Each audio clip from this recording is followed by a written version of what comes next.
നമസ്കാരം, മലയാളി വാർത്തയിലേക്ക് സ്വാഗതം. പത്തിക്കടിച്ച് വീഴ്ത്തിയിട്ടും പല രൂപത്തിൽ തലപൊക്കി പോപ്പുലർ ഫ്രണ്ട് ഓഫ് ഇന്ത്യ. ഇന്ത്യയിൽ ഭീകരവാദം വളർത്തുന്നതിന് ആയുധമെടുത്ത ഈ ഗ്രൂപ്പിനെ കേന്ദ്ര സർക്കാർ നിരോധിച്ചിരുന്നു. എന്നാൽ ഇപ്പോഴും നിശബ്ദമായി പല കോണിലും പോപ്പുലർ ഫ്രണ്ട് പ്രവർത്തിക്കുന്നുണ്ട്. കേരളത്തിൽ ഉൾപ്പെടെ ഇതിന്റെ വേരുകൾ ഇപ്പോഴും തഴച്ചു വളരുന്നുണ്ട് എന്നാണ് വിവരങ്ങൾ.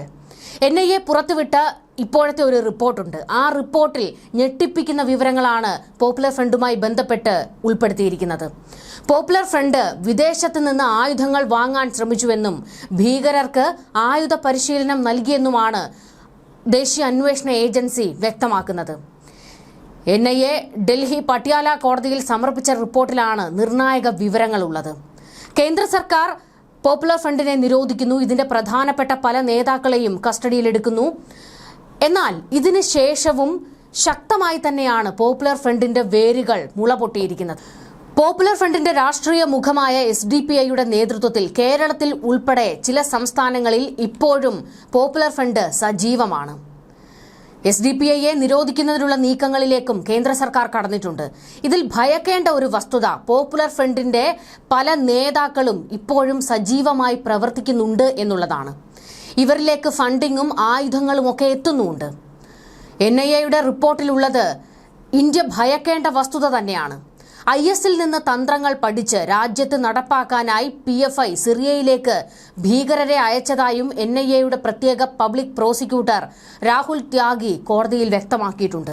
BJP, RSS, VHP നേതാക്കളെ ലക്ഷ്യമിട്ട് PFI ഹിറ്റ് സ്ക്വാഡുകൾ രൂപീകരിച്ചിരുന്നു. ജിഹാദിനായി യുവാക്കളെ പരിശീലിപ്പിക്കുകയും ചെയ്തിട്ടുണ്ട്.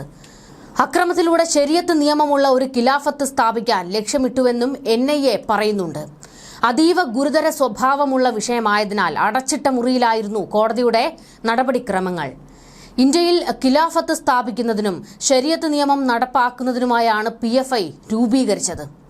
രാജ്യത്തിന്റെ ആഭ്യന്തര സുരക്ഷയെയും ഐക്യത്തെയും ദുർബലപ്പെടുത്തുന്നതിനായി കുറഞ്ഞ സമയം കൊണ്ട് സുസംഘടിത ശൃംഖല ഇവർ സ്ഥാപിച്ചിരുന്നു. ഇതിനായി യുവാക്കളെ തീവ്ര മതപ്രത്യയശാസ്ത്രങ്ങൾ പഠിപ്പിക്കുകയും പരിശീലിപ്പിക്കുകയും ചെയ്തു. രാജ്യത്തിന്റെ ജനാധിപത്യ സംവിധാനത്തിനും ഭരണഘടനയ്ക്കും എതിരായ പ്രവർത്തനങ്ങളായിരുന്നു നിരോധിത സംഘടന നടത്തിയതെന്നും NIA കോടതിയിൽ ചൂണ്ടിക്കാട്ടിയിരുന്നു. ഇന്ത്യയും പാകിസ്ഥാനും തമ്മിൽ യുദ്ധമുണ്ടായാൽ ദക്ഷിണേന്ത്യ പിടിച്ചെടുക്കാൻ പദ്ധതിയിട്ടിരുന്നുവെന്ന് NIA കോടതിയിൽ വ്യക്തമാക്കിയിട്ടുണ്ട്. യുദ്ധമുണ്ടായാൽ ശ്രദ്ധ വടക്കൻ പ്രദേശത്തായിരിക്കും. ആ സമയത്ത് തെക്ക് നിന്ന് ആക്രമിച്ച് ദക്ഷിണേന്ത്യ പിടിച്ചെടുക്കാനായിരുന്നു പദ്ധതി.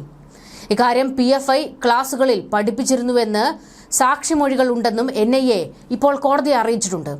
2022 സെപ്റ്റംബറിൽ UAPA പ്രകാരമാണ് PFIയെ കേന്ദ്ര സർക്കാർ നിരോധിച്ചത്. അന്ന് അറസ്റ്റിലായ 20 PFI നേതാക്കൾക്കെതിരായ കേസിലാണ് NIA നിർണായക വിവരങ്ങൾ കോടതിക്ക് കൈമാറിയത്. ഡിസംബർ 23 കോടതി വീണ്ടും കേസ് പരിഗണിക്കും. ഇപ്പോൾ NIA കോടതിയിൽ സമർപ്പിച്ചിരിക്കുന്ന ഈ റിപ്പോർട്ടിൽ നിന്ന് തന്നെ വ്യക്തമാണ്, അടിച്ചൊതുക്കിയിട്ടും PFI വീണ്ടും തല പൊക്കാൻ പല വഴികളാണ് ശ്രമിക്കുന്നത്.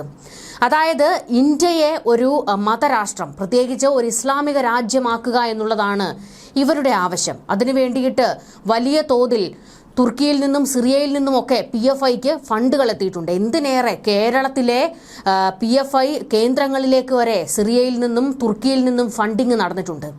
കേരളത്തിൽ നിന്നുള്ള ചില PFI നേതാക്കൾ തുർക്കിയിലെത്തി അവിടെ ഭീകര ഗ്രൂപ്പുകളുമായി ചർച്ച നടത്തിയതിന്റെ വിവരങ്ങൾ വരെ നമ്മൾ കേട്ട് കഴിഞ്ഞതാണ്.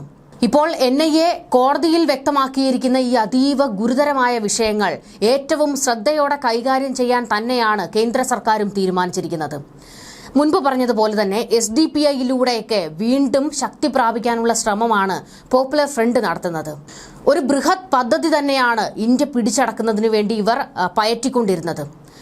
അങ്ങനെ എല്ലാം നടപ്പിലാക്കാനുള്ള നീക്കങ്ങളിലേക്ക് തുടങ്ങുന്ന ഘട്ടത്തിലായിരുന്നു കേന്ദ്ര സർക്കാർ ഈ സംഘടനയെ നിരോധിക്കുന്നത്. എന്നാൽ ഈ പദ്ധതി പൂർണ്ണമായും ഇവർ ഉപേക്ഷിച്ചിരുന്നില്ല. അന്ന് NIAയുടെയും കേന്ദ്ര ഏജൻസികളുടെയും കയ്യിൽ നിന്ന് വഴുതി പോയിട്ടുള്ള മറ്റ് PFI നേതാക്കളുണ്ട്. അവർ ഒളിവിലിരുന്നു കൊണ്ട് ഇപ്പോഴും പദ്ധതികൾ സജീവമാക്കുന്നുണ്ട്. ഒരു കൂട്ടം ഇപ്പോഴും PFIക്ക് വേണ്ടി പലയിടത്തായി പ്രവർത്തിക്കുന്നുമുണ്ട്. ദക്ഷിണേന്ത്യയിൽ ഇവരുടെ ഒരു ഗ്രൂപ്പ് ശക്തമായി ഇപ്പോഴും നിശബ്ദമായി പ്രവർത്തിക്കുന്നുണ്ട്. ഇവരിലേക്കും അന്വേഷണം എത്തുന്നതിനും PFIയുടെ ഇപ്പോഴത്തെ നേതാക്കളെ ഉൾപ്പെടെ കണ്ടെത്തി തൂക്കി അകത്തിടുന്നതിനുള്ള നീക്കത്തിലേക്കും കേന്ദ്ര സർക്കാർ കടന്നിട്ടുണ്ട്. കേന്ദ്ര സർക്കാർ പോപ്പുലർ ഫ്രണ്ടിനെ നിരോധിച്ചു കഴിഞ്ഞതിന് ശേഷം കേരളത്തിൽ നിന്നുള്ള നേതാക്കളെയും ഇവരുടെ സ്ഥാപനങ്ങളിലുമൊക്കെ റെയ്ഡ് നടത്തുകയും നേതാക്കളെ കസ്റ്റഡിയിലെടുക്കുകയും ഒക്കെ ചെയ്യുന്ന ഒരു സാഹചര്യം ഉണ്ടായിരുന്നല്ലോ. അന്ന് NIA കേരളത്തിൽ നിന്ന് പിടിച്ചെടുത്ത രേഖകളിൽ ഞെട്ടിപ്പിക്കുന്ന വസ്തുതകളായിരുന്നു ഉണ്ടായിരുന്നത്. അതായത് കൊലപ്പെടുത്താൻ പദ്ധതിയിട്ടവരുടെ ഹിറ്റ് ലിസ്റ്റ് പോപ്പുലർ ഫ്രണ്ട് തയ്യാറാക്കിയിരുന്നു. ഏകദേശം ഈ ISന്റെ മാതൃകയിലുള്ള ആക്രമണ രീതികളും കൊലപാതക രീതികളും ഒക്കെയായിരുന്നു ഇവർ തയ്യാറാക്കിയിരുന്നത്. SDPIയെ നിർണായക ശക്തിയാക്കി ജുഡീഷ്യറിയിലും സൈന്യത്തിലും പോലീസിനുമെല്ലാം സ്വാധീനമുണ്ടാക്കി 2047ഓടെ ഇസ്ലാമിക ഭരണം നടപ്പിലാക്കാൻ ലക്ഷ്യമിട്ടു എന്നും NIA കോടതിയിൽ സമർപ്പിച്ച റിപ്പോർട്ടിൽ പറഞ്ഞിരുന്നു. SDPIയെ മുസ്ലിം സമുദായത്തെ മൊത്തത്തിൽ നിയന്ത്രിക്കാൻ കഴിയുന്നത്ര നിർണായക ശക്തിയായി മാറ്റണം എന്നതാണ് സംഘടനയുടെ ഒരു ലക്ഷ്യമെന്നും ഈ റിപ്പോർട്ടിൽ പറഞ്ഞിരുന്നു. Reporters wing, armed training wing, service wing എന്നിങ്ങനെ 3 വിഭാഗങ്ങളായിട്ടായിരുന്നു സംഘടനയുടെ പ്രവർത്തനം കേരളത്തിലും മറ്റു ചില സംസ്ഥാനങ്ങളിലും ഉണ്ടായിരുന്നത്. വളരെ രഹസ്യമായാണ് റിപ്പോർട്ടേഴ്സ് വിങ് പ്രവർത്തിച്ചിരുന്നത്. അപായപ്പെടുത്തേണ്ടവരുടെ ഹിറ്റ് ലിസ്റ്റ് തയ്യാറാക്കുന്നതും ഇവരായിരുന്നു. കൃത്യമായ ഇടവേളകളിൽ ഈ ലിസ്റ്റ് അപ്ഡേറ്റ് ചെയ്തിരുന്നു. ഹിറ്റ് ലിസ്റ്റിലുള്ളവരെ ആക്രമിക്കാനായി പരിശീലനം നൽകുക എന്നതാണ് ആംസ് ട്രെയിനിംഗ് വിങ്ങിന്റെ ചുമതല. സർവീസ് വിങ്ങിനെയാണ് ലിസ്റ്റിലുള്ളവരെ അപായപ്പെടുത്താൻ ചുമതലപ്പെടുത്തിയിരുന്നത്. സമൂഹത്തിൽ ഭീതി ഉണ്ടാക്കുക എന്ന ലക്ഷ്യം വെച്ചായിരുന്നു പോപ്പുലർ ഫ്രണ്ട് ഹിറ്റ് ലിസ്റ്റ് തയ്യാറാക്കിയിരുന്നതെന്നും NIA കണ്ടെത്തിയിരുന്നു. ഇന്ത്യയിലെ ജനാധിപത്യ സംവിധാനങ്ങളെ അട്ടിമറിക്കാനും ഒരു ഇസ്ലാമിക ഭരണം അത് ആത്യന്തികമായി നടപ്പിലാക്കാനുമുള്ള അജണ്ട പോപ്പുലർ ഫ്രണ്ടിന് ഉണ്ടായിരുന്നു.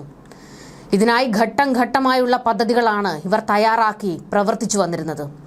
PFIയുടെ പതാകയ്ക്ക് കീഴിൽ മുസ്ലിങ്ങളെ ഒന്നിപ്പിക്കുക, രാഷ്ട്രീയ വിഭാഗമായ SDPI വഴി SC, ST, OBC എന്നിവരുമായി അടുത്ത സഖ്യം സ്ഥാപിക്കുക, കുറച്ച് സീറ്റുകളിൽ തെരഞ്ഞെടുപ്പ് വിജയിക്കുക എന്നിവയാണ് ഇവർ ഉദ്ദേശിച്ചിരുന്നത്. തുടക്കത്തിൽ വിഭാഗങ്ങൾക്കിടയിൽ പിളർപ്പ് സൃഷ്ടിക്കാനുള്ള പ്രവർത്തനങ്ങളും നടത്തി. 4ാമത്തെയും അവസാനത്തെയും ഘട്ടത്തിൽ മറ്റെല്ലാ മുസ്ലിം സംഘടനകളെയും മാറ്റി നിർത്താനും രാഷ്ട്രീയ അധികാരം നേടാനുമായിരുന്നു പദ്ധതി. നീതിന്യായ വ്യവസ്ഥയിലും സൈന്യത്തിലും പോലീസിലും വിശ്വസ്തരായ കേഡർമാരെ നുഴഞ്ഞു കയറ്റുക, PFIയുടെ താൽപര്യങ്ങൾക്ക് വിരുദ്ധമായി പ്രവർത്തിക്കുന്നവരെ ഇല്ലാതാക്കുക. നീതിന്യായ വ്യവസ്ഥയിലും സൈന്യത്തിലും പോലീസിലും വിശ്വസ്തരായ കേഡർമാരെ നുഴഞ്ഞു കയറ്റുക, PFIയുടെ താൽപര്യങ്ങൾക്ക് വിരുദ്ധമായി പ്രവർത്തിക്കുന്നവരെ ഇല്ലാതാക്കുക, ഇസ്ലാമിക തത്വങ്ങളെ അടിസ്ഥാനമാക്കിയുള്ള പുതിയ ഭരണഘടന പ്രഖ്യാപിക്കാൻ ആയുധങ്ങൾ ശേഖരിക്കുക എന്നിവയിലൂടെ മുഴുവൻ മുസ്ലിം സമൂഹത്തിന്റെയും അനിഷേധ്യ നേതൃത്വത്തിലേക്ക് PFI മാറണമെന്നും ഇവർ പദ്ധതിയിട്ടിരുന്നു. ഇതുമാത്രമല്ല, കേരളത്തിൽ നിന്ന് ഒരു ഹിറ്റ് ലിസ്റ്റും NIA കണ്ടെടുത്തിരുന്നു. അതായത് ചില ഹിന്ദു നേതാക്കളെയും അതുപോലെ തന്നെ BJPയുടെയും RSSന്റെയും പ്രമുഖ നേതാക്കളെയും ഒക്കെ കൊലപ്പെടുത്തി കേരളത്തിൽ ഒരു കലാപത്തിന് പോലും ഇവർ നീക്കം നടത്തിയിരുന്നു. ഇത്തരത്തിൽ ഞെട്ടിപ്പിക്കുന്ന വിവരങ്ങളൊക്കെ തന്നെയായിരുന്നു കേരളത്തിൽ നിന്നും NIA കണ്ടെടുത്തത്. ഇതിനുശേഷമാണ് ഇവർ ഇപ്പോഴും സജീവമാകാനുള്ള നീക്കം നടത്തുന്നതായിട്ടുള്ള സംശയങ്ങൾ മുളപൊട്ടിയതും അതിന്റെ ആഴത്തിലുള്ള അന്വേഷണങ്ങളിലേക്ക് NIA കടന്നിരിക്കുന്നതും.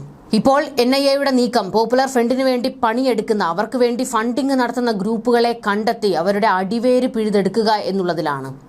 നിശബ്ദമായി പ്രവർത്തിച്ചുകൊണ്ടിരിക്കുന്ന PFIയെ അവരുടെ മടകളിൽ കയറി തീർത്തുകെട്ടാനും NIA ഇറങ്ങിയിരിക്കുകയാണ്. ന്യൂസ് ഡെസ്ക്, മലയാളി വാർത്ത.